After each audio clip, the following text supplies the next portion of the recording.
Shalom keluarga Saat Teduh. Hari ini saya mau bahas soal relationship, yaitu hubungan. Tapi yang lebih penting di atas semua hubungan manusia adalah hubungan kita dengan Tuhan. Sebentar lagi kita akan masuk hadirat Tuhan dan memuji menyembah. Ayo kita konsentrasi, fokus kepada Tuhan Yesus. Saya percaya hidup kita tak akan pernah sama lagi.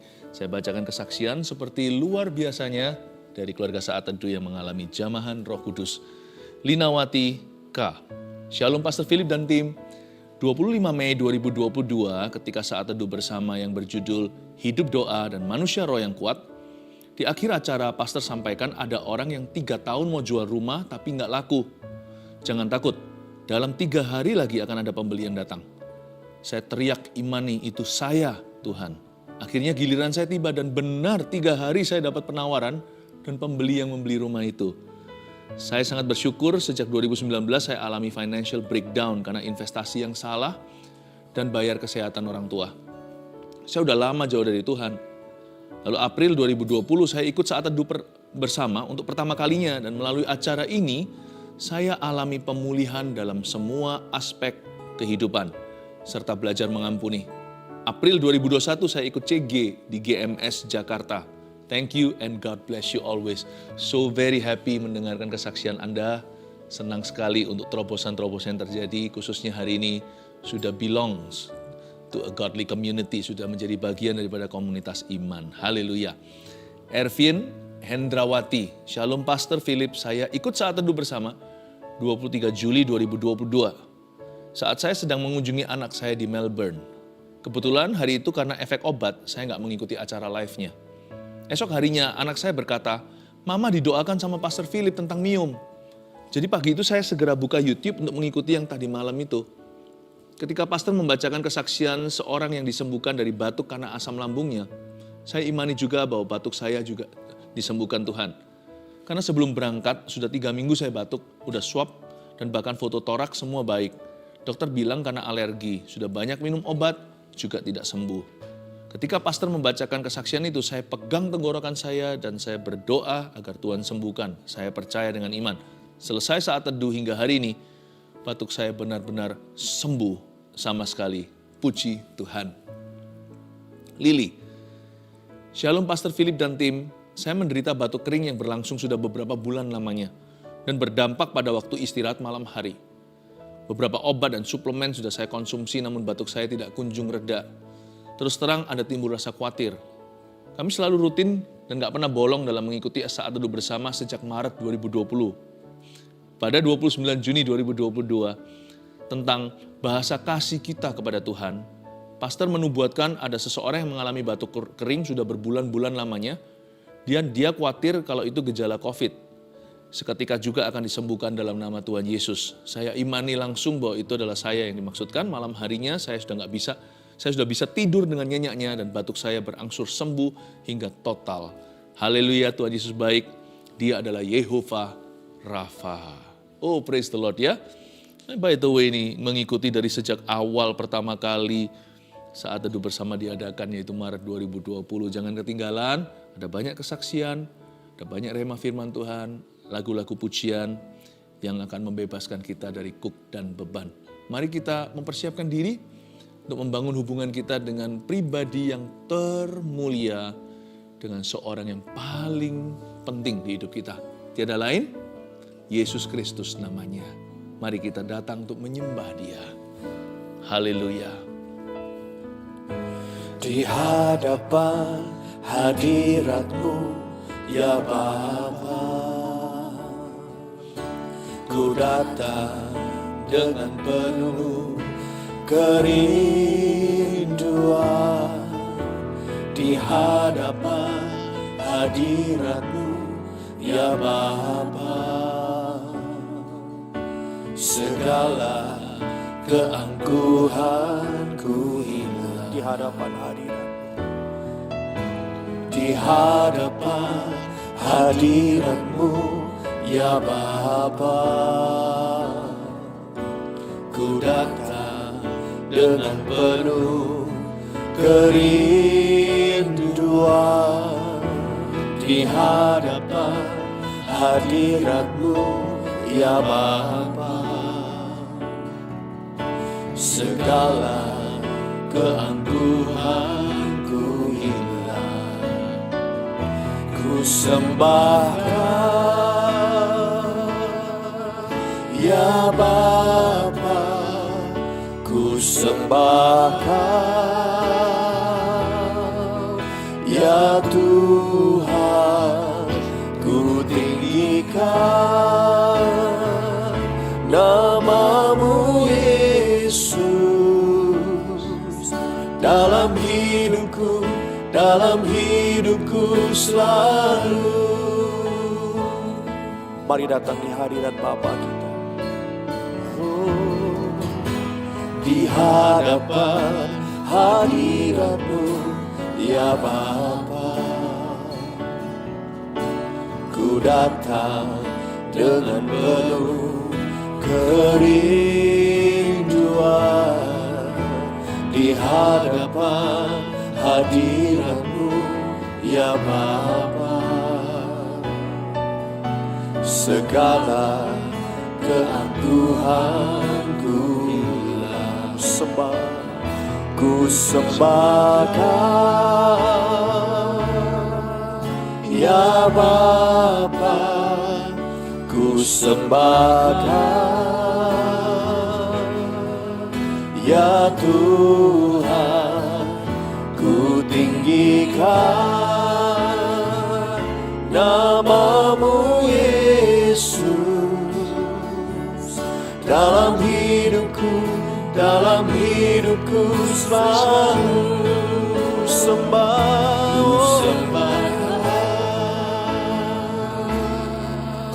Ya Bapa, ku sembahkan, ya Tuhan, ku tinggikan nama-Mu Yesus dalam hidupku selalu. Ini kami Tuhan di hadapan-Mu, di hadapan hadirat-Mu, ya Bapa, ku datang dengan penuh kerinduan.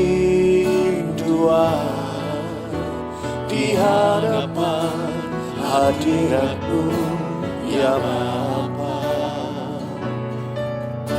segala keangkuhanku hilang. Ku sembahkan, ya Bapa, ku sembahkan, ya Tuhan, ku tinggikan nama-Mu Yesus dalam hidupku selalu. Ku sembahkan, ya Bapa, ku sembahkan,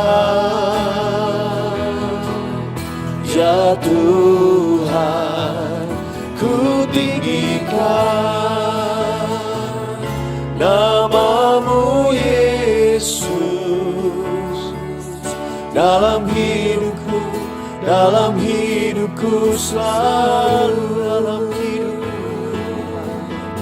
Dalam hidupku selalu. Dalam hidupku selalu.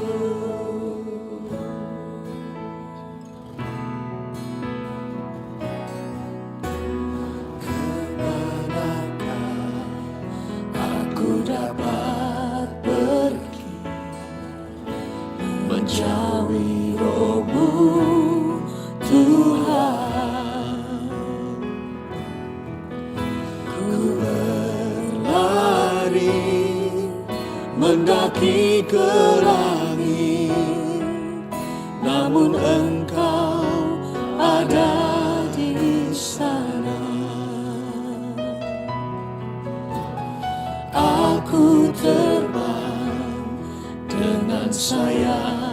fajar, diam di ujung bumi. Namun tanganmu menuntunku selalu, bawaku mendekat padamu. Engkau Tuhan Allah Maha Tahu, betapa dahsyatnya kuasa-Mu, hadirat-Mu kini penuhiku. Bawaku mendekat padamu.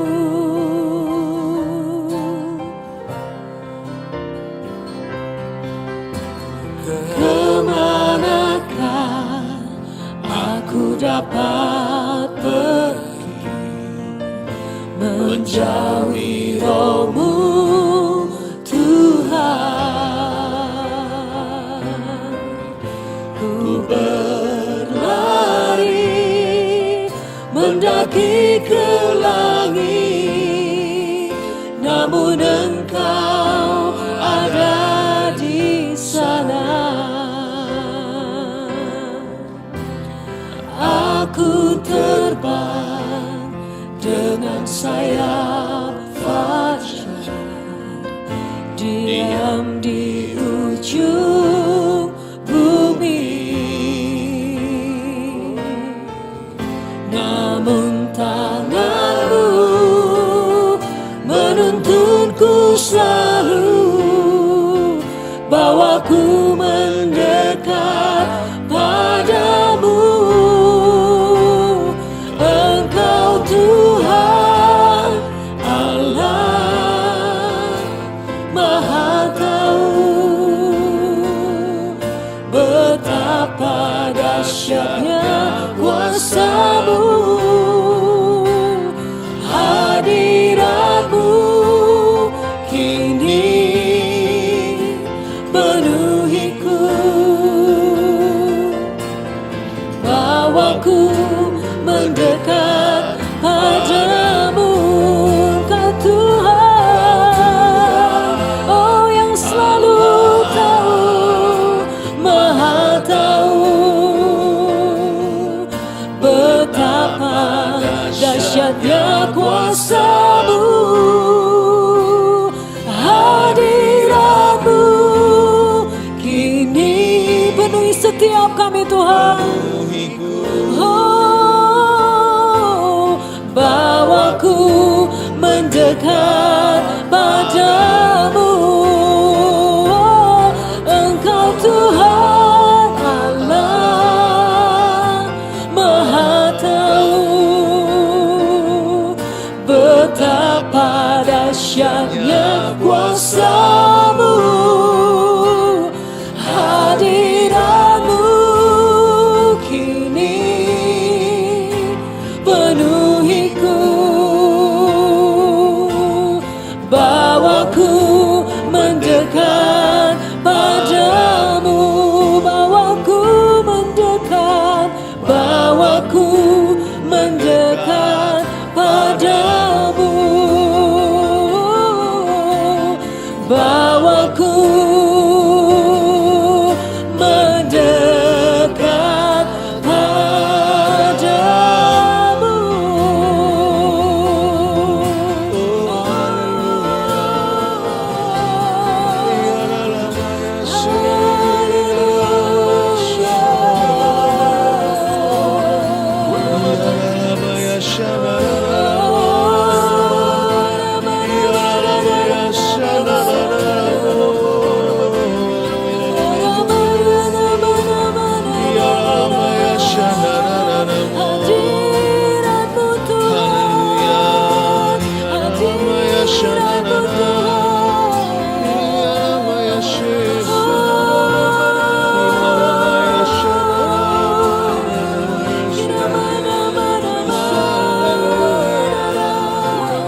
kasih Tuhan memperbarui, kasih Tuhan mau mengampuni,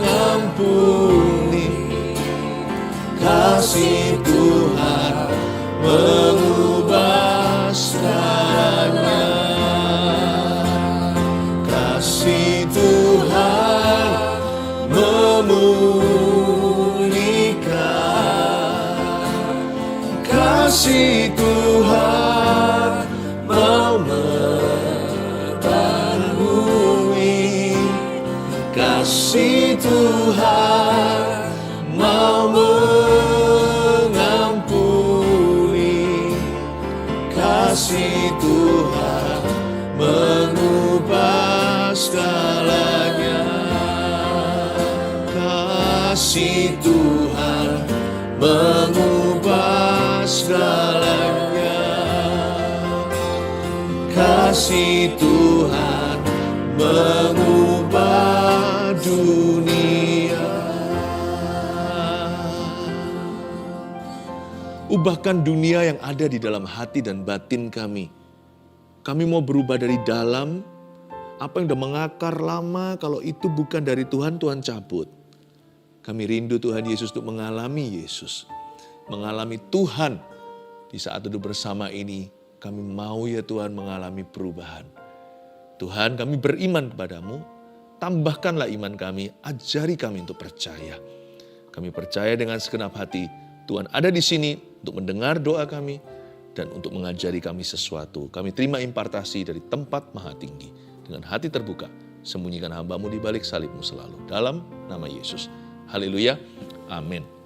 Saya merasakan waktu tadi kita menyembah Tuhan, saya rasakan seperti Roh Kudus beritahu kepada keluarga Saat Teduh, aku sudah mengampunimu. Ada seseorang yang sangat butuh kalimat ini, I have forgiven you. Saya bisa merasakan sebagian dari Anda saat ini juga lagi tertekan dengan rasa bersalah. Entah telah melakukan apa atau telah terjadi sebuah kejadian yang kurang mengenakkan di dalam kehidupanmu. Mungkin ada gegeran, mungkin ada berantem di dalam keluarga.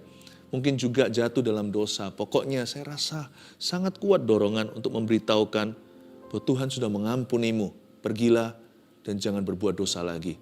Saya percaya ini adalah lembaran baru. Hari ini saya mau bicara tentang hubungan. Tapi sebelumnya juga kalau Anda belum subscribe, ayo ikut channel ini. Supaya kita terus mengikuti arus Roh Kudus lewat Saat Teduh bersama yang kita cintai. Lukas 17 ayat 1-6 kasih judul pakai iman untuk bangun hubungan. Saya ulang, pakai iman untuk bangun hubungan. Kenapa sih kok pakai iman kalau mau bangun hubungan? Bukannya hubungan ya hubungan. Sebenarnya ada perbedaan. Ternyata iman diperlukan untuk membangun hubungan yang sehat dan kuat. Terutama semua koneksi yang ilahi dari Tuhan. Hubungan yang covenantal atau hubungan yang berada di dalam perjanjian Tuhan. Ya, seperti suami istri itu adalah hubungan di dalam perjanjian nikah. Atau hubungan orang tua anak, hubungan kita dengan rekan, dengan partner kita, dan dengan semua orang. I believe with all my heart, saya percaya dengan segenap hati bahwa relationship must precede anything else. Bahwa hubungan harus mendahului segala sesuatu. Mari kita baca judulnya beberapa nasihat di Alkitab kita. Saya bacakan ayat 1 sampai ayat yang ke-6.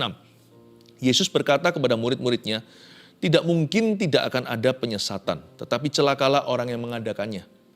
Adalah lebih baik baginya jika sebuah batu kilangan diikatkan pada lehernya, lalu ia dilemparkan ke dalam laut daripada menyesatkan salah satu dari orang-orang yang lemah ini. Jagalah dirimu, jikalau saudaramu berbuat dosa, tegurlah dia. Dan jikalau ia menyesal, ampunilah dia. Bahkan jikalau ia berbuat dosa terhadap engkau 7 kali sehari, dan 7 kali ia kembali kepadamu dan berkata, aku menyesal, engkau harus mengampuni dia. Lalu kata rasul-rasul itu kepada Tuhan, tambahkanlah iman kami. Jawab Tuhan, kalau sekiranya kamu mempunyai iman sebesar biji sesawi saja, kamu dapat berkata kepada pohon ara ini, terbantunlah engkau dan tertanamlah di dalam laut, dan ia akan taat kepadamu. Beberapa nasihat ini semua soal hubungan sebenarnya. Kalau kita baca ayat 1, Yesus berkata kepada murid-muridnya, tidak mungkin tidak akan ada penyesatan, tetapi celakalah orang yang mengadakannya.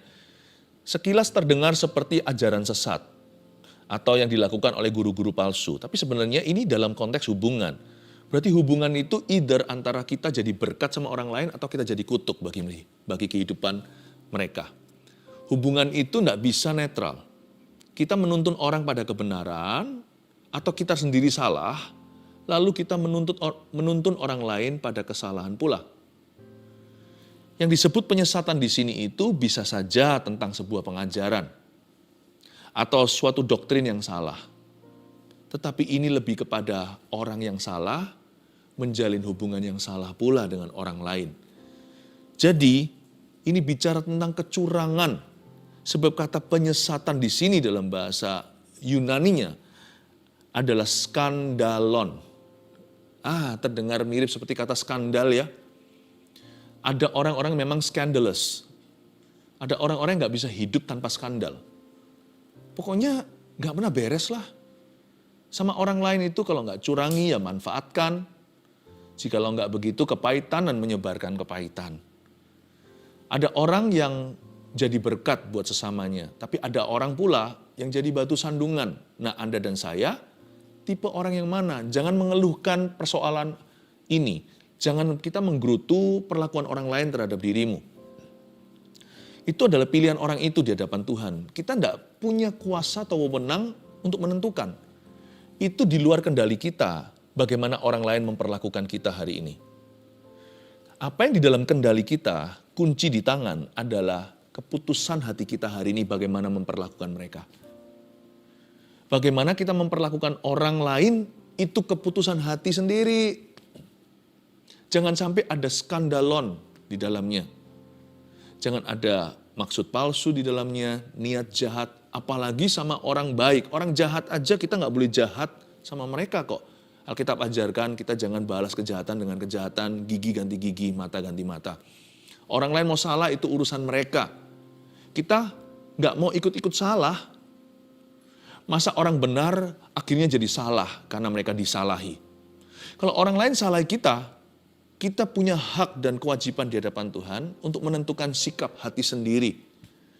Karena Yesus tinggal di dalam diri kita, roh di dalam kita ini lebih besar daripada roh di dalam dunia. Kita tidak boleh punya victim mentality atau mentalitas korban. Kita selalu bisa meresponi Tuhan sesalah apapun orang lain terhadap dirimu. Kita hari ini bisa meresponi dengan cara yang benar sesuai dengan ajaran firman. Sesuai dengan tuntunan Roh Kudus. Hiduplah oleh roh, jangan oleh daging atau jangan terpancing.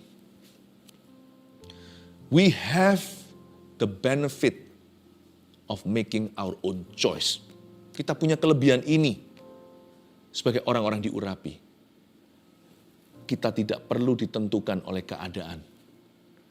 Kita yang menentukan keadaan di sekeliling kita. Di dalam hati, jangan lupa selalu untuk memilih taat kepada Tuhan. Penyesatan di sini skandalon.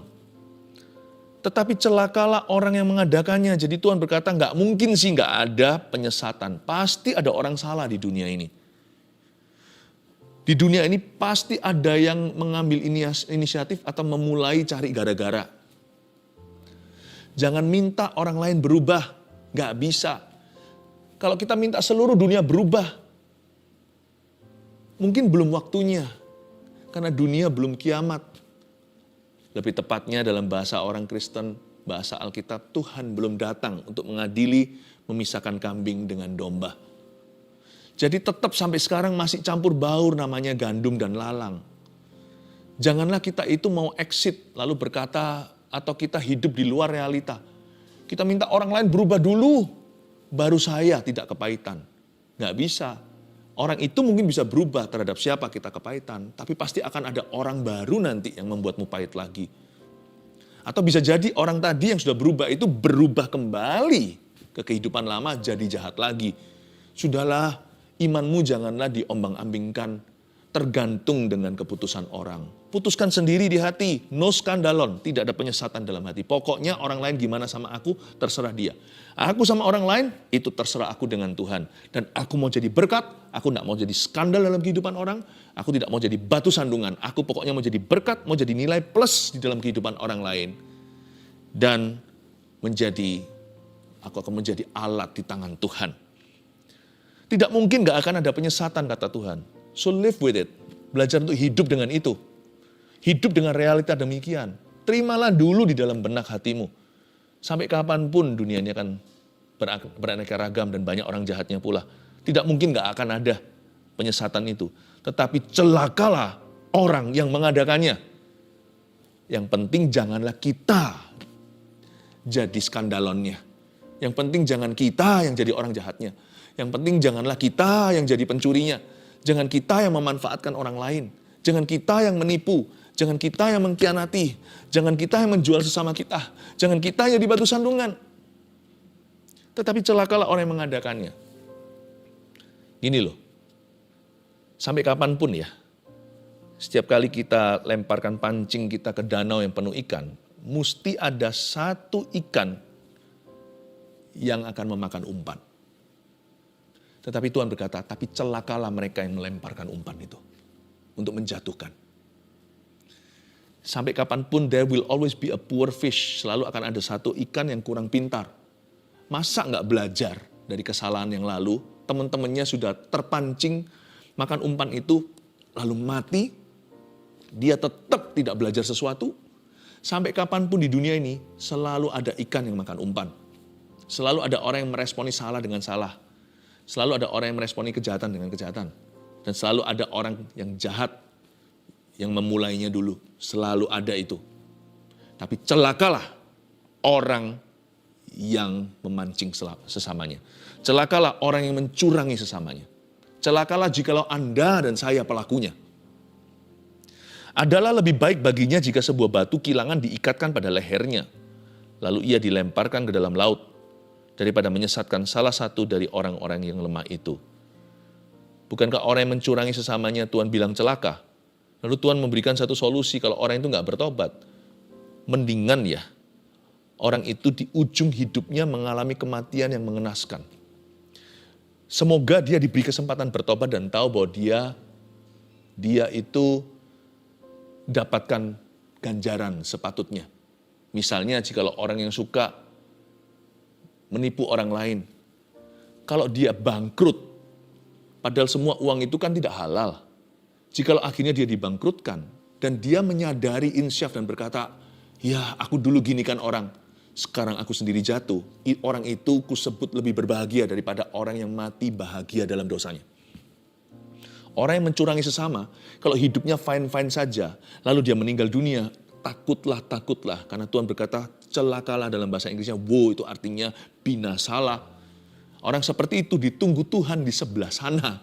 Nggak main-main, Tuhan akan buka accounting dan buka semua kitabnya. Disitulah perhitungan satu persatu dan orang itu pasti tidak akan mencapai keamanan atau keselamatan jiwanya. Nggak ada orang itu bisa lari dari Tuhan.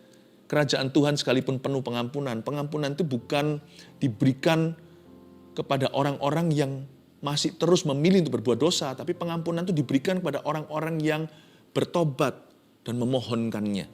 Meskipun diberikan secara cuma-cuma itu pengampunan. Tapi pengampunan tidak bisa dimanipulasi. Pengampunan itu tidak bisa kita permainkan. Jangan permainkan Tuhan. Apa yang kau tabur kau tuai. Yang tidak kau tabur tidak kau tuai. Tuhan tidak bisa dipermainkan. Hanya karena kita tidak bisa membeli pengampunan bukan berarti pengampunan itu murahan. Makanya itu orang yang tidak bertobat sampai akhir hayatnya. Udahlah dia akan urusan dengan Tuhan. Kalau saya jadi orang itu saya ngeri. Berarti Tuhan tunggu saya di sebelah sana. Jikalau hidup saya fine-fine saja sampai kuburan.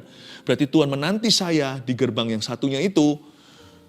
Waduh, tidak ada jaminan bahwa saya akan bisa melalui gerbang itu. Tanpa Tuhan lemparkan orang berdosa itu ke lautan api. Makanya di sini ayat ini Tuhan berkata begini. Hei umat manusia, ketahuilah bahwa ada akhirat. adalah lebih baik baginya jika orang yang menyesatkan sesamanya atau mencurangi sesamanya secara sengaja dan tak kunjung tobat juga. Adalah lebih baik baginya jika sebuah batu kilangan diikatkan pada lehernya. Mendingan waktu dia tenggelam sisa berapa detik sebelum dia mati lemas itu, dia menyadari, aku layak terima punishment ini. Mungkin Tuhan berbelas kasih ketika dia berkata, Tuhan, mungkin kau mau ampuni aku selebihnya. Aku tidak bisa bayar dosaku. Mungkin kau ampuni aku selebihnya. Lalu mati lemas. Dan mungkin Tuhan berkata, mercy I give to you. Kasih karunia aku berikan padamu. Seperti penyamun yang ada di samping salib Yesus Kristus. Saya tahu bahwa dosa bukan main-main. Kan? Sebagian besar dosa itu tidak kita lakukan sendiri. Dosa selalu merugikan orang lain. Dan ada jenis dosa yang paling Tuhan benci, salah satunya adalah mendosai sesama manusia kita. Dan Tuhan tidak akan membuat orang begini luput. Kalau tidak di hidup ini, di hidup yang akan datang akan ada perhitungan. Adalah lebih baik baginya jika sebuah batu kilangan diikatkan pada lehernya. Saya pernah juga ditelepon oleh seseorang dan dia berkata sebelum meninggal dunia, Tuhan suruh dia untuk menelepon kami dan minta maaf. Saya bahkan nggak tahu dia minta maaf untuk apa. Seorang teman lama. Saya berkata, iya. Pikiran saya sama sekali nggak memikirkan apa yang dia perbuat. Saya kasihan sama kondisinya. Waktu itu sudah sekarat. Iya Pak, saya nggak tahu apa yang Bapak maksudkan, saya nggak ngerti. Tapi pokoknya saya doakan dia, telepon, amin. Dia menangis, tutup telepon. Dalam waktu setengah jam, Tuhan panggil dia pulang. Satu, saya bersyukur. Entah apa yang sesungguhnya terjadi hingga hari ini saya tidak mengerti. Tapi saya bersyukur dia sudah lepas dari umpan itu. Yang kedua, saya pun ketakutan. Maksudnya jangan sampai suatu hari saya lengah, saya berada di posisinya dia. Yang Tuhan kejar sampai saya bayar hutang saya pada sesama yang saya rugikan. Kalau enggak, Tuhan berkata, aku enggak akan sekarang panggil kamu pulang atau kamu akan menderita terkatung-katung, ya, terlantung-lantung antara hidup dan mati ini atau setengah mati, atau jikalau kau memejamkan mata, you will have to meet me, kata Tuhan Yesus. Kamu harus bertemu dengan aku dan kamu harus memberi semua pertanggungjawaban atas setiap kata-kata sia termasuk di dalamnya. Saya nggak mau berada di posisi orang itu. Betapa ngerinya jatuh ke tangan Allah yang murka. Kitab Ibrani tertulis begini. Saya nggak mau. Adalah lebih baik baginya jika sebuah batu kilangan diikatkan pada lehernya. Jangan pernah kira di hidup ini bisa tabrak lari. Manusia itu yang ciptakan adalah Tuhan. Jangan mau hutang darah, jangan mau hutang apa-apa sama orang. Apa yang hari ini kita ambil curi dan kita ambil secara paksa dari diri orang lain, hal itu akan Tuhan minta pertanggungjawaban pada diri kita suatu hari nanti. Untung-untung di hidup ini daripada nanti di akhirat. Tapi lebih baik dari semua ini, Tuhan rindu mengampuni. Jikalau kita bertobat dan berubah, that's the best. Itu skenario terbaik. Wow, itu yang paling mulia. Tidak perlu ada batu kilangan diikatkan pada lehernya. Gak perlu melek mata sebelah sana melihat kebinasaan. Gak perlu demikian. The best is adalah waktu Anda menyadari, bertobatlah seperti Sakeus dan berkata sama Tuhan, hari ini aku akan kembalikan kepada semua orang yang kurugikan, bahkan lebih daripada yang kuambil daripada mereka, karena aku sungguh-sungguh bertobat. Dia diterima hari itu, Tuhan berkata, hari ini, malam hari ini, di atas rumah ini telah turun keselamatan. Itu bukan karena Sakeus mengembalikan 4 kali lipat, tapi karena hatinya sungguh-sungguh bertobat. Buah pertobatannya adalah dia mengembalikan 4 kali lipat semua orang yang dia peras zaman dulu. Tetapi Tuhan melihat pertobatannya yang sungguh-sungguh. Tuhan memberikan pengampunan secara cuma-cuma. Mau dibalikin 40 kali 4 kali lipat pun tidak akan pernah bisa dihapus dosanya. Mungkin Sakeus ketika memeras seseorang, ya orang itu sudah mati, gimana kembaliin? Atau mungkin yang dia ambil adalah uang pengobatan mama seseorang dan mamanya udah meninggal dunia. Gimana itu hutang darah dikembalikan? Gak bisa 4 kali lipat. Dosa itu gak bisa dibalikin dengan perbuatan benar. Harus pengampunan cuma-cuma dari Tuhan. Lalu kita berbuat benar. Tapi saya melihat betapa mulianya pertobatan seperti Sakeus. Dia gak usah mengalami yang namanya batu kilangan diikatkan pada lehernya atau melihat lautan api suatu hari nanti. Dia bertobat hari ini dengan sungguh-sungguh dan mengembalikan dan dia lakukan apa yang dia bisa untuk berbalik arah dari yang salah. Yang kayak gitu tuh lebih bagus. Jikalau hari ini ada orang yang mencurangi sesamanya, lekas bertobat. Lebih baik cepat. Ayat 3, jagalah dirimu. Jikalau saudaramu berbuat dosa, tegurlah dia. Dan jikalau ia menyesal, ampunilah dia. Disuruh jaga diri. Tapi sebaliknya kita yang merasa disalahi oleh seseorang dalam hidup ini, jaga diri. Ada yang namanya petty cash atau uang kecil. Ada juga yang namanya petty offenses atau pelanggaran-pelanggaran kecil. Udahlah, jangan jadi orang itu yang terlalu sensitif dan peka. Jangan menjadi bahasa seperti strawberry generation atau generasi strawberry, ya kan? Yang nggak kuat, ya, yang kelihatan indah, tapi kalau kita pencet gitu aja sudah hancur semuanya. Jagalah dirimu, jaga hatimu dengan segala waspada. Jangan dikit-dikit kepahitan, jangan dikit-dikit marah, dikit-dikit langsung down, dikit-dikit kecewa, dikit-dikit trauma. Jaga dirimu. Jikalau saudaramu berbuat dosa, ya, apa yang kita permasalahkan itu tolong pilih-pilih. Kalau kita mau melihat kita ini sesungguhnya orang seperti apa ya, gampang. Apa yang kita permasalahkan, nah itulah kita. Apa yang kita tidak permasalahkan, itulah kita juga. Tapi kalau memang ini perlu untuk kita perhatikan, tidak boleh luput dari perhatian, ini sesuatu yang serius, jagalah dirimu jikalau itu menunjukkan keseriusan, saudaramu berbuat dosa, sudah masuk ke kategori dosa sungguhan, bukan hanya kita aja hatinya nggak kenaan, tegurlah dia. Wow, disuruh langsung ngomong sama yang bersangkutan, jangan keliling dulu 7 keliling, pos kamling. Kebiasaan kita, apalagi orang timur adalah kita nggak langsung to the point, nggak straightforward atau langsung ke address alamat yang tepat. Padahal Alkitab mengajarkan, kalau kita mau negur seseorang, Yesus pernah berkata begini, tegurlah 4 mata. Kalau perlu setelah itu bawa saksi yang bersangkutan. Tapi kalau bisa 4 mata selesai lebih baik lagi. Jikalau saudaramu berbuat dosa, tegurlah dia. Straight to the person. Jangan disimpan di dalam hati kita, lalu membual-bual perasaan gak terima. Juga gak perlu lampiaskan marah-marah. Doa dulu, siapkan hati, tata kata-kata. Temui orang tersebut, jangan orang lain ya, jangan melalui orang siapa. Kalau bisa langsung ke orangnya, langsung ke orangnya. Temui dia, bicara dengan kasih, dan sudah disiapkan dengan doa. Itu yang disebut tegurlah dia. Gak perlu muter-muter dulu, gak perlu disimpan di dada, tapi persiapkan diri untuk kita konfrontasi. Namun jaga sikap hati, jangan dengan marah dan murka karena tidak mengerjakan kebenaran amarah manusia itu, tetapi dengan kasih dan dengan bijaksana. Ini akan menjadi sebuah proses pertumbuhan yang luar biasa dalam kehidupanmu dan orang itu juga kemungkinan besar. Dan jikalau ia menyesal, ampunilah dia. Berarti kemungkinan dia menyesal ada, kemungkinan gak menyesal juga ada. Makanya ada kata jikalau kan. Jikalau menyesal. At least ya, paling tidak, dari sisi Anda sudah selesai. Anda sudah menyampaikan. Dari sisimu sudah mengampuni. Ya, memang hubungan untuk pulih itu harus 2 sisi. Tetapi hatimu bisa pulih sama Kristus 1 sisi. Kalau orang itu gak menyesal atau orang itu gak mendengarkan, ya sudah. Paling tidak Anda sudah berniat baik, you mean well. Lalu Anda sudah berusaha dengan benar dan di hati Anda sudah selesai. Meskipun hubungan itu belum dipulihkan, tapi Anda tidak berdosa sama Tuhan. Hatimu utuh dalam hadirat Allah. Jadi at least paling tidak, paling sedikit minimalis, dari sisimu sudah mengampuni dulu. Tapi at best yang terbaik adalah jikalau pembicaraan itu akhirnya mengalami titik terang.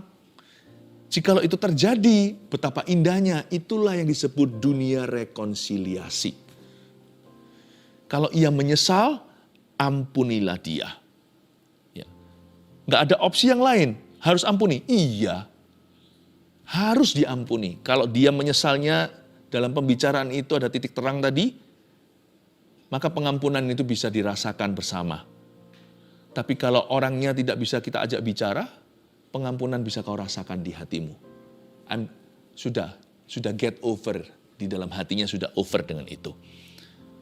Bahkan jikalau ia berbuat dosa terhadap engkau 7 kali sehari, 7 kali berdosa yang sama, dan 7 kali ia kembali kepadamu dan berkata, aku menyesal, tunggu dulu, saya sedikit skeptis dengan orang yang 7 kali melakukan hal yang sama, bolak-balik, lalu berkata tiap kalinya, aku menyesal. Saya curiga mungkin orang ini tidak tulus, namun sengaja. Bolehkah kita tetap membenci dia atau kepahitan? Kalimat berikutnya, engkau harus mengampuni dia. Tulus nggak tulus itu urusan Yesus. Urusan hatimu adalah kepada Tuhan Yesus. 7 kali ia kembali kepadamu dan berkata, aku menyesal. Menurut saya orang itu ada sengajanya. Atau mungkin nggak tulus. Tapi yang penting di sini kita harus mengampuni dia. Bagaimana caranya kita mengampuni orang yang nggak tulus? Pakai kasih Yesus.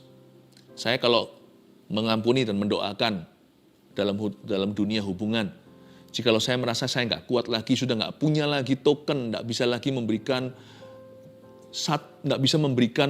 satu lagi koin pengampunan, maka saya akan berkata dengan iman begini, aku akan ampuni orang itu dengan kasih Yesus di dalamku. Sebab kasih Yesus tak berkesudahan. Sebab kasih Yesus itu sumber air yang tak pernah berhenti. Tidak pernah kekurangan kalau Tuhan adalah gembala kita. Aku akan ampuni dia dengan kasih Yesus. Aku ampuni dia dengan pengampunan Yesus. Sebagaimana Yesus mengampuni dosaku yang begitu banyak, aku akan ampuni orang itu.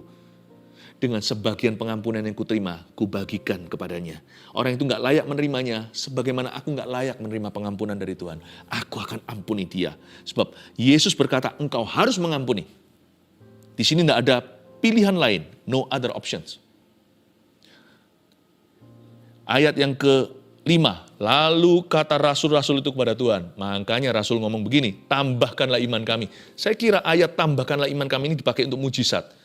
Kalau kita baca di pasal 17 ini jadi jelas konteksnya. Ternyata kalimat tambahkanlah iman kami yang kita asosiasikan dengan miracles itu ternyata bukan untuk mujizat kesembuhan. Ternyata untuk mujizat hubungan. Waktu rasul-rasul mendengar standar Yesus, mereka berkata, oh my, tambahkanlah iman kami Tuhan. Tahukah dibutuhkan iman yang gede sekali untuk bisa mempertahankan hubungan. Dibutuhkan iman yang besar sekali untuk memulihkan hubungan.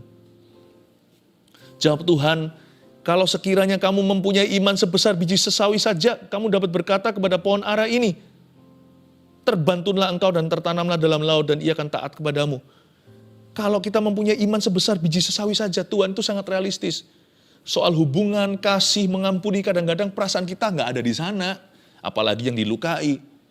Jadi karena itu Tuhan samakan dengan iman biji sesawi. Supaya kita nggak gede-gedekan feelingnya. Karena perasaan mungkin nggak ada di situ. Asal ada ketaatan, perasaan akan menyusul saudaraku. Kalau kamu mempunyai iman sebesar biji sesawi aja, oke untuk melangkah. Asal kamu percaya bahwa Tuhan beserta. Meskipun perasaannya nggak ada. Aku nggak kuat loh Tuhan, tapi aku akan ampuni orang itu dengan kasih Yesus. Aku nggak tahan loh Tuhan. Tapi aku akan bertahan 1 menit lagi atau 1 hari lagi bersama dengan Tuhan. Asal ada pengakuan, itu sudah biji sesawi. Nggak perlu ada perasaan. Absennya perasaan, disitulah hadirnya iman. Makanya Petrus berkata dan rasul-rasul yang lain, tambahkanlah iman kami. Imanku nggak besar, nggak apa-apa. Asal kita iman pada firman. Firman itu yang berkuasa, bukan imanmu, tapi firman itu yang powerful. Imanku kecil loh, mana yang lebih penting? Kalau saya boleh milih salah satu, coba pilih yang mana? Anda memilih punya iman yang kecil pada es yang tebal, waktu kita ice skating atau main ice skating itu ya, sepatu roda, ice skating itu apa ya, pokoknya ngerti lah ya. Mendingan mana? Punya iman yang kecil pada es yang tebal atau iman yang besar pada es yang tipis? Saya ulang. Mau imannya kecil tapi esnya tebal. Takut-takut nanti kalau pecah gimana esnya? Nggak mungkin lah, esnya itu segitu. Nggak bisa retak, nggak bisa pecah. Retak pun perlu berjam-jam untuk sampai berair. Mau mana? Saya mending jadi orang yang takut-takutan, perasaan saya nggak pas tapi saya mau taat. Karena taat pada Tuhan yang besar itu seperti taat pada firman, dan taat pada firman itu seperti berjalan di atas es yang tebal. Tuhan itu akan menyertai, Tuhan menjaga. Itu Tuhan punya kuasa, bukan kuasa kita. Daripada kita merasa mantap sekali, mantap betul. Ya, imannya besar, tapi pada diri sendiri dan kekuatanmu, pada hikmat manusia, esnya tipis, diiman-imani, akhirnya juga leleh esnya, akhirnya juga jatuh ke dalam danau. Gak apa-apa, jangan megahkan perasaan. Perasaan boleh ada, boleh enggak di depan. Belakangnya pasti nyusul. Yang penting taat dulu. Kamu dapat berkata kepada pohon ara ini, kenapa pohon ara yang dijadikan ilustrasi? Terbantun dan tertanamlah ke dalam laut, itu kayaknya cuman melemparkan pohon gitu ya, nothing special. Salah, pohon ara itu mulberry tree. Itu biasanya bisa berakar sampai 600 tahun. Yang awet ya. Coba Anda cabut beringin. Itu bukan pohonnya yang berat, akarnya itu membumi. Coba bisa bayangkan, pohon ara ini sudah berakar sudah ratusan tahun. Bagaimana bisa mencabutnya? Anda mungkin berkata dalam hati, nggak mungkin ini, nggak mungkin orang itu berubah. Kita selalu memegahkan kemustahilan. Ini sudah dari dulunya begini. Saya percaya tidak ada yang mustahil dengan Tuhan. Kalau Anda pakai iman, hubungan itu masih bisa berubah. Hubungan itu masih bisa Tuhan pulihkan. Dan hubungan itu masih bisa Tuhan jaga. Jikalau orang lain nggak mau dipulihkan, minimal dari sisimu paling sedikit adalah hatimu pulih dulu di dalam Yesus Kristus. Pengampunan itu boleh satu sisi loh. Dua sisi baru indah, tapi satu sisi sudah pulih di hati. Kalau Anda mau melepaskan pengampunan, oh berkat Tuhan akan melimpah dalam hidupmu. 3 poin ini Anda bawa dalam hati Anda. Pakai iman untuk bangun hubungan. 1, celakalah orang yang mencurangi sesamanya. Catat baik-baik itu. Lebih baik batu kilangan dililitkan di lehernya. 2, orang yang benar harus berhati besar. Paling dikit, paling sedikit, at least dari sisi kita melepaskan pengampunan. Orang yang benar harus hatinya besar. 3, pakailah iman untuk membangun hubungan. Tadi saya sudah ajarkan kan, pakai apa? Pakai kasih Yesus. Tuhan, aku akan mengasihi orang itu dengan kasih Yesus. Aku sendiri gak punya kasih untuk orang itu. Pelan-pelan akan bertumbuh. Aku pakai kasih Yesus dulu. Aku mau pakai pengampunan Yesus untuk mengampuni orang yang bersalah kepadaku. Sebagaimana engkau mengampuni aku. Praktekkan ini, hubunganmu akan diberkati. Haleluya. Kasih Tuhan memulihkan. Kasih Tuhan memperbarui. Kasih Tuhan mau mengampuni. Kasih Tuhan mengubah segalanya. Kasih Tuhan memulihkan. Kasih Tuhan memperbarui. Kasih Tuhan mau mengampuni. Kasih Tuhan mengubah segalanya. Sekali lagi kasih Tuhan. Kasih Tuhan memulihkan. Kasih Tuhan memperbarui. Kasih Tuhan mau mengampuni.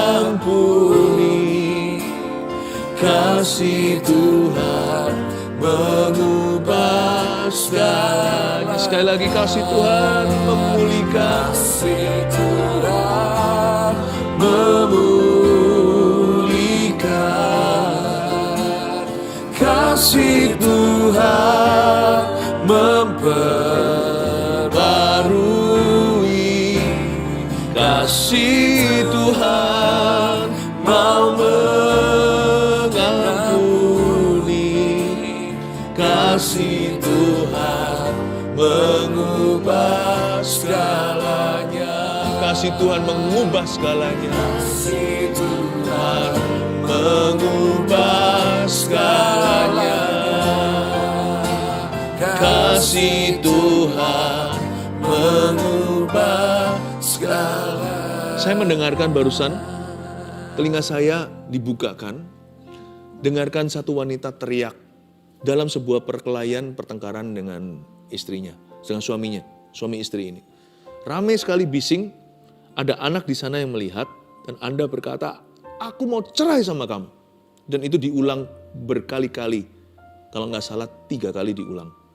Aku mau cerai sama kamu. Dan sejak hari itu hidupmu nggak pernah sama lagi, demikian pula hubungan Anda dengan suami istri ini renggang dan hati Anda every day feeling guilty, cuman Anda nggak mengakui. Tuhan berkata pada saya, kepada wanita tersebut, He has forgiven you. Dan Tuhan sudah membatalkan perkataanmu itu. Berjanjilah padanya bahwa Anda tidak akan mengucapkan kata-kata itu lagi seperti janji nikahmu dalam suka dan duka. Tuhan memulihkan suami istri. Tapi bukan hanya couple atau pasangan ini aja. Tapi saya rasakan hari ini ada pernikahan-pernikahan yang bermasalah, Tuhan mau pulihkan. Ada satu lagi orang, Roh Kudus barusan beritahu, yang sudah kontak lawyernya. Kalau ini yang laki-laki yang sudah mau memberikan surat cerai. Entah apa yang terjadi dalam rumah tanggamu, Tuhan tidak wahyukan pada saya. Tapi proses ini sudah di tahap awal sekali, stadium 1. Anda memulai dengan mengontak wakil hukum Anda untuk supaya mulai mempersiapkan surat-surat cerai yang ada. Please don't do it. Bolehkah saya meminta kepada Anda dulu sambil memohon kepada Tuhan untuk memberimu satu mujizat terobosan hubungan apapun yang terjadi di belakang. Darah Yesus sanggup membasuh. Tuhan bisa memulihkan hubungan yang paling buruk sekalipun. Tidak ada yang mustahil, asal ada orang yang satu aja yang mau ngalah dulu. Dalam hal ini suami, ya Anda, saudaraku, kalau Anda adalah kepala keluarga, Anda adalah imam. Posisimu itu double more powerful than your wife. Lebih berkuasa daripada istrimu karena Anda adalah kepala dalam keluarga itu. Dan kepala keluarga harus adalah Kristus. Mari kita berdoa sama-sama untuk setiap pernikahan yang mengalami goncangan. Setiap pernikahan yang mengalami gronjalan. Setiap pernikahan yang di ujung tanduk juga. Saya berdoa dalam nama Yesus, Tuhan, aku patahkan dan tengking semua roh selingkuh. Demi nama Yesus Kristus, Tuhan. Ampuni setiap pasangan, entah yang mana yang bersalah. Hamba berdoa roh pengampunan, bukan lagi mencari siapa benar siapa salah. Semua manusia pasti ada salah dan kurangnya. Meskipun dalam hal ini yang vulgar salah yang mana. Tapi hamba berdoa minta roh pengampunan kaya in every family. Supaya terjadi saling mengasihi, mengampuni, dan rekonsiliasi. Dalam nama Yesus. Dan bagi orang-orang yang harus sepihak dulu tidak bisa apa-apa dari sisinya. Hamba berdoa berikan ketabahan, kekuatan, ketulusan, kesungguhan. Agar supaya jadi benar dulu di depan Tuhan setiap waktu. Sambil menunggu waktunya nanti. Sambil menunggu detak waktu alarm Tuhan berbunyi. Hingga suatu hari hubungan apapun bisa pulih. Dalam nama Yesus Kristus. Ulurkan tangan sekarang kita berdoa untuk setiap pergumulan hidup. Bapa, di dalam nama Yesus jamah setiap pergumulan keluarga saat teduh. Yesus Kristus, Engkau baik. Jamah Tuhan dan pulihkan, termasuk Kau pulihkan kesehatan seseorang yang sakit itu. Hamba berdoa di dalam nama Yesus, Tuhan pulihkan bisnis seseorang yang sedang bermasalah. Keuangan seseorang yang sedang merah. Tuhan, Engkau baik. Setiap aspek hidup kami Kau perhatikan. Tidak ada yang luput dari kasih karunia Tuhan. Kuasa-Mu tidak ada jarak di dalamnya. Engkau bisa menjangkau apa saja, masalah apapun. Terima kasih Tuhan Yesus. Aku berkati keluarga saat itu di dalam nama Putra-Mu, Yesus Kristus. Haleluya. Anda bisa meletakkan tangan. Saya melihat ada orang yang mengalami sakit kulit yang cukup parah, kering sampai berdarah-darah, tetapi hanya berada di joints atau di joints itu ya, di lekukan tubuhnya, seperti di sininya, di kaki sebelah sininya, di himpitan-himpitan tubuh itu. Ya, ada merah-merah yang sudah mulai berdarah seperti sakit penyakit yang saya tidak tahu namanya apa, tapi saya melihat ini sekarang, bahkan sekarang saya melihatnya. Tuhan sembuhkan itu di dalam nama Yesus. Aku tengking sakit penyakitmu, dan jika ada dosa dalam hidupmu, biar Tuhan mengampuninya. Di dalam nama Yesus, I speak healing in the name of Jesus. Itu kering, bahkan bekasnya pun tidak ada nanti. Bekas semua yang berdarah itu, bekas yang mulai berbayang-bayang di situ, satu persatu akan lenyap seperti kulit bayi lagi, mulus dalam waktu berapa minggu ke depan ini. Lihat dalam waktu 3 minggu ini Tuhan akan membuatnya seperti tidak pernah ada sakit kulit di tubuhmu. Dalam nama Yesus Kristus terpujilah nama Tuhan. Mari kita sama-sama mengangkat tangan kita. Kasih Tuhan mau mengampuni. Kasih Tuhan mengubah segalanya. Kasih Tuhan, kasih Tuhan mengubah segalanya. Kasih Tuhan mengubah segalanya. Terimalah berkat dari Allah Bapa, kasih karunia dari Tuhan Yesus, dan pengurapan dari Roh Kudus menyertaimu dan setiap hubungan yang Tuhan berikan dalam kehidupan kita semuanya. Tuhan mengasihi kita, Tuhan menjaga dan memulihkan setiap kita. Yesus baik. Dalam nama Yesus yang percaya sama-sama katakan, amin.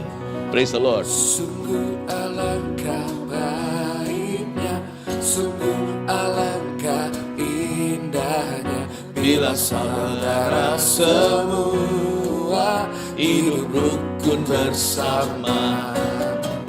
Sungguh alangkah baiknya, sungguh alangkah indahnya, bila saudara semua hidup rukun bersama. Seperti minyak di kepala Harun yang kejanggut dan jubahnya turun, seperti embun di bukit Hermon mengalir ke bukit Sion. Sebab kesanalah Allah meminta agar berkat-berkat-Nya tercurah, serta memberikan anugerah hidup selama-lamanya. Mari kita bertepuk tangan bersama-sama, biar kasih Tuhan memenuhi setiap kami. Come on. Sungguh alangkah baiknya, sungguh alangkah indahnya, bila saudara semua hidup rukun bersama. Sungguh, come on. Sungguh alangkah baiknya, sungguh alangkah indahnya, bila saudara semua hidup rukun bersama. Seperti minyak di kepala Harun yang kejanggut dan jubahnya turun, seperti embun di bukit Hermon mengalir ke bukit Sion. Sebab kesanalah Allah meminta agar berkat-berkat-Nya tercurah, serta memberikan anugerah hidup selama-lamanya. Sekali lagi, mari kita nyanyikan pujian ini. Sungguh alangkah, come on. Sungguh alangkah baiknya, sungguh alangkah indahnya, bila saudara semua hidup rukun bersama. Sungguh, sungguh, amin. Sungguh, bila saudara semua hidup rukun bersama.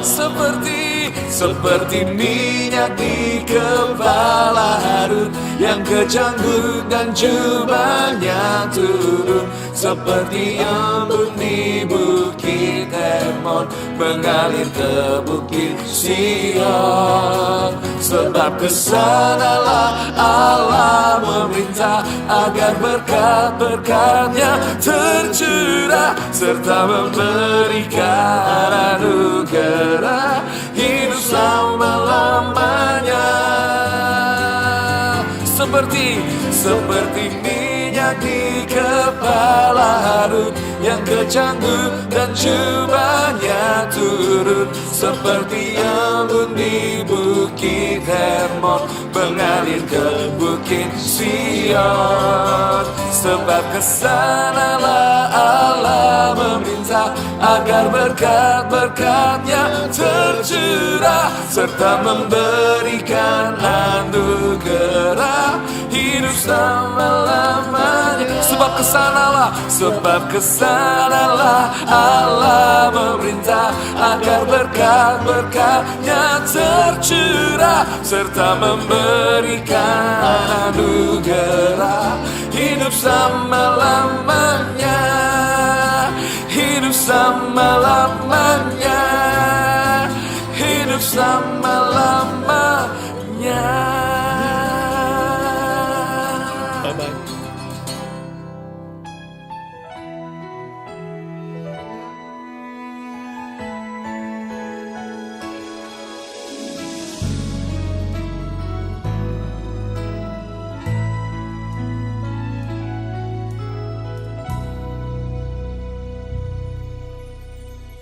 Kami datang dengan nyanyian, memuji kebesaran-Mu, ditinggikan atas segalanya. Lawatlah kami umat-Mu. Kau bertahta atas pujian, kemuliaan-Mu di sini. Datanglah kerajaan-Mu, jadi kehendak-Mu. Kami terima berkat-Mu Bapa, kasih setia dari Tuhan Yesus, pengurapan dari Roh Kudus sampai selamanya.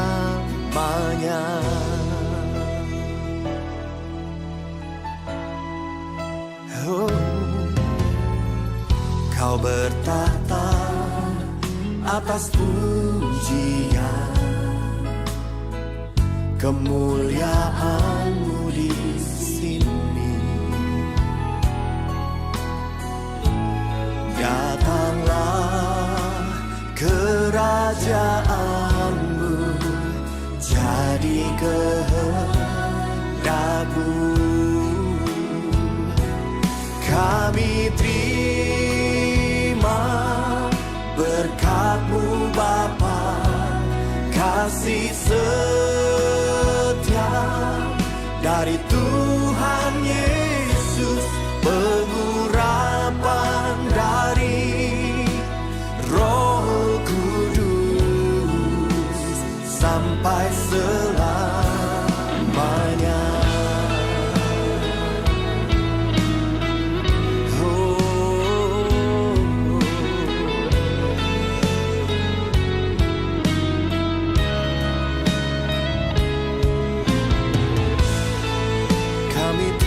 Berkat-Mu Bapa,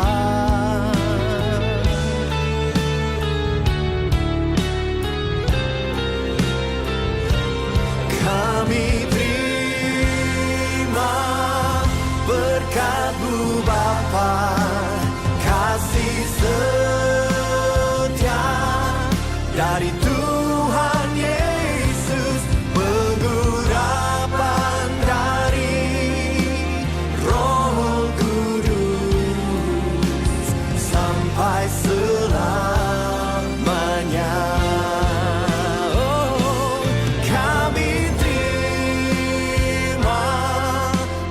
Kamu Bapa kasih setia dari Tuhan Yesus, pengurapan dari Roh Kudus sampai selamanya,